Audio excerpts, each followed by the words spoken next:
Hey guys, today we're going to continue our discussion of World War I. We're going to talk about U.S. entrance into the war. We're going to talk about what brings the United States into the war and also how the United States interest changes the trajectory of the war. So we'll talk a little bit about those things today and move ahead in our understanding of the First World War.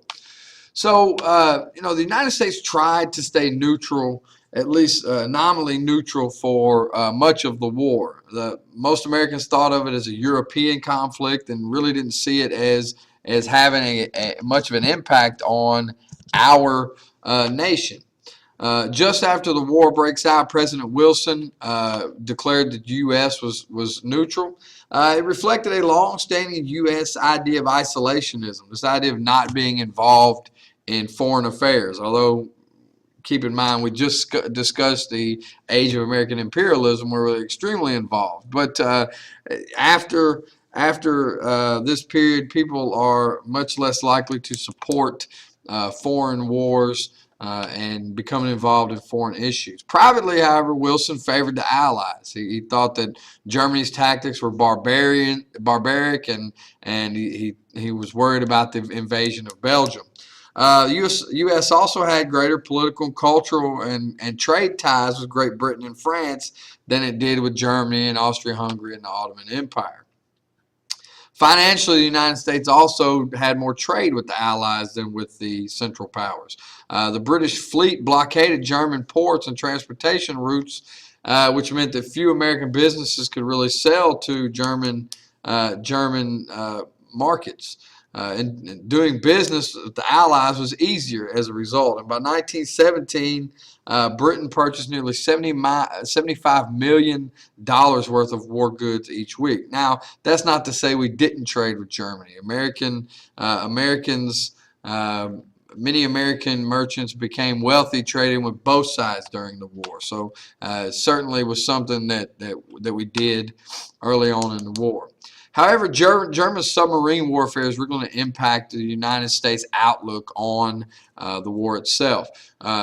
Germany suffered because of the British blockade, so it developed small submarines called U-boats to strike back at the British. Germany didn't have a navy that could really stand toe-to-toe with the mighty British Navy, so they looked to these U-boats to kind of even the playing field.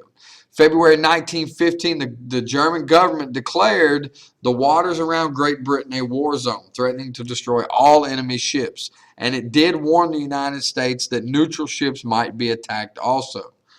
The German plan for unrestricted submarine warfare angered many Americans. Wilson believed that it violated the laws of neutrality, and he said he was going to hold Germany accountable for any American losses.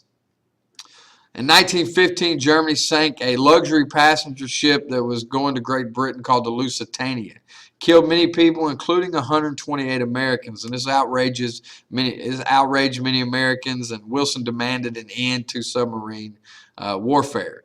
After that, Germany agrees to attack only supply ships, only military supply ships, but later sinks a French passenger ship called the Sussex, and that killed 80 people. Wilson threatens Germany again. Germany issues the Sussex Pledge, which promises not to sink merchant vessels without warning and without saving human lives.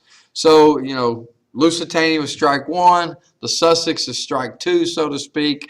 And so we see this kind of increased involvement with the Americans as far as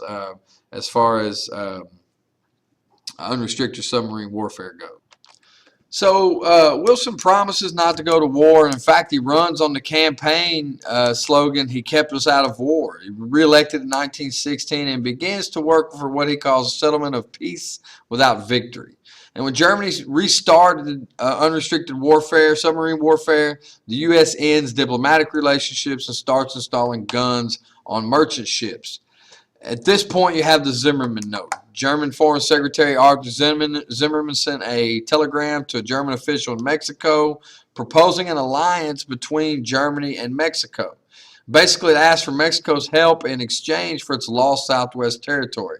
The idea was if Mexico would join against would fight against the United States, that Germany would reward Mexico with some of its territory regained that it had lost in the Mexican-American War. The Mexicans declined, but the note was decoded by the British and forwarded to Americans. As a result, the American public cried out, body politic cried out for war, and the U.S. Was marching toward. Now, Wilson still tried to resist, but after the Tsar was overthrown in Russia and replaced by what was seen as a more democratic provisional government, and German U-boats sinking 3 more American merchant ships, Wilson was finally convinced to sign a declaration of war, which Congress passed. April 6, 1917, the United States joined the Allies. And then, of course, they needed to raise an army, train them, and ship supplies and troops to the front. The raising of the Army started on May 18, 1917, when Congress passed the Selective Service Act, requiring men between 21 and 30 to register for the draft. Some did ask to be classified as conscientious objectors for religious purposes, people that were against fighting, but many of those were rejected or not allowed to claim that status. Summer of 1917, new recruits began reporting for training, but very little was ready. Barracks weren't built. Supplies that didn't have weapons. They were often forced to drill with sticks and broom handles and barrels instead of rifles and horses. They slept in tents rather than barracks. So certainly the United States was not prepared for war. Discrimination was common, especially against African American soldiers. They lived in segregated training camps. Many white officers and Southern politicians were afraid to arm and train African Americans because they thought they might pose a threat after the war. So very few black regiments were trained for combat. Latino soldiers often faced similar discrimination and scorn and given menial tasks in the military. Federal government, however, did accept non-English speaking soldiers. And the military actually had programs in New Mexico and Georgia to help Hispanic soldiers learn English. All right, so the American Army, National Guard, and volunteer draft soldiers went overseas, formed what was called the American Expeditionary Forces, led by General John J. Blackjack Pershing. The first U.S. troops don't really arrive in France until 1917, and they go through what's called a convoy system, in which troop transport ships are surrounded by destroyers or cruisers for protection, and this limits the number of ships sunk and troops lost. When the Americans arrived, Germany occupied all of Belgium, part of France, and Russia struggled against famine and civil war. If Russia fell, Germans would bring all their troops west, and the Allies needed Americans to fight immediately. General Pershing, however, wanted American troops to train and fight separately from European regiments. So he sent them to training camps in eastern France instead of directly to the battlefronts. While Americans trained, the Allies suffered a blow when a group called the Bolsheviks took over Russia's government in the October Revolution of 1917. The Bolsheviks were communists. They sought equal distribution of wealth, no private ownership, led by Vladimir Ilyich Lenin. And he immediately signs a peace treaty with the Central Powers, the Treaty of Brest-Litovsk, and withdraws Soviet troops from the front. As a result, Germany was free to focus all its efforts on the Western Front, and in May 1918 launched a series of offensives against the Allies. They were backed by huge artillery, and by late May, the Germans had pushed the Allies back to the Marne River within 70 miles of Paris. American troops finally began fighting 12 months after arriving. They dig extensive trenches in the dark to avoid detection, and much like we've talked about in world history, the trenches were awful places to live, covered in mud. Rats, lice were common. Trench foot, which could cause deadly infections. Gas, obviously artillery shells exploding, were all things that were problems for our troops. More troops actually died from illness during the war than from combat. While defending Paris in June 1918, U.S. troops helped the French stop the Germans at Chateau Thierry. Northern France, a division of the United States Marines, recaptured the forest of Belleau Wood and two nearby villages. And in fact, that forest is now known as the Forest of the U.S. Marines, or Forest of the American Marines now. And in fact, the 6th Marine Regiment, I think the 3rd and the 6th Marine Regiment, if I remember correctly, wear a French fourragère on their dress uniforms today to commemorate their heroism at that battle.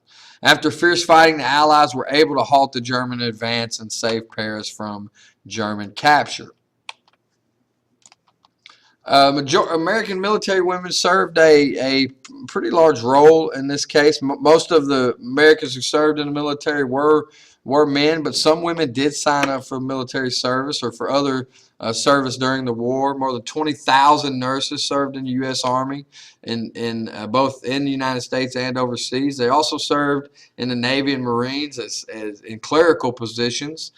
Some women became radio operators, electricians, telegraphers, and the U.S. Army Signal Corps even recruited French-speaking American women to serve as switchboard operators. And these women were called Hello Girls, and they served a crucial role in keeping communications open between the front line and the headquarters of the American Expeditionary Forces and communicating between French and American forces. The Germans launched their last offensive in the summer of 1918 in July, the Second Battle of the Marne.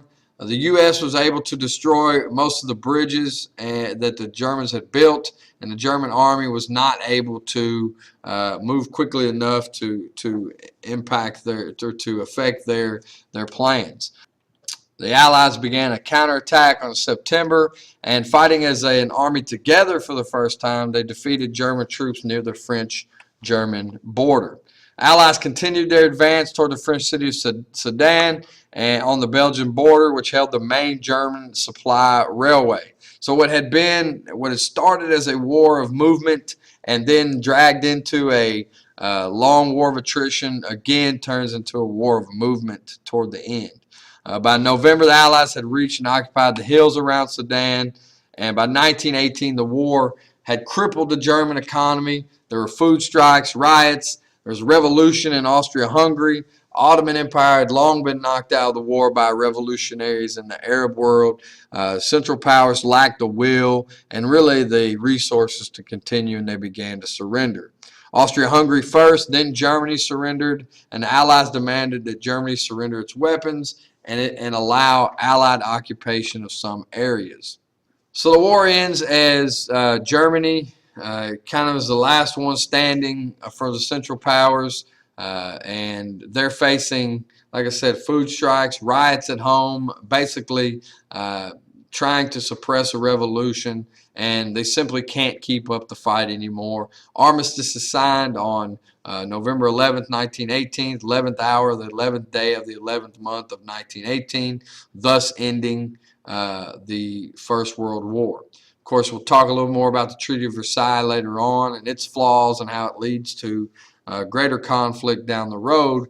But, you know, the U.S. really I don't want to oversell their impact on the war, because even before the U.S. Got involved, the Central Powers were facing increased difficulties keeping up the war effort. However, the United States did shorten the United States' entry into the war, and the fusion of confidence and new forces does give the Allies more confidence and does enable the Allies to end the war much more quickly than it would have otherwise. So U.S. impact on the war is substantial, and as a result of the war, you're going to see the United States really emerge as the major world power after the end of the war. And we'll talk about all that later. So we'll talk to you guys later, and we'll be talking about the effects of the war on the home front. So see you.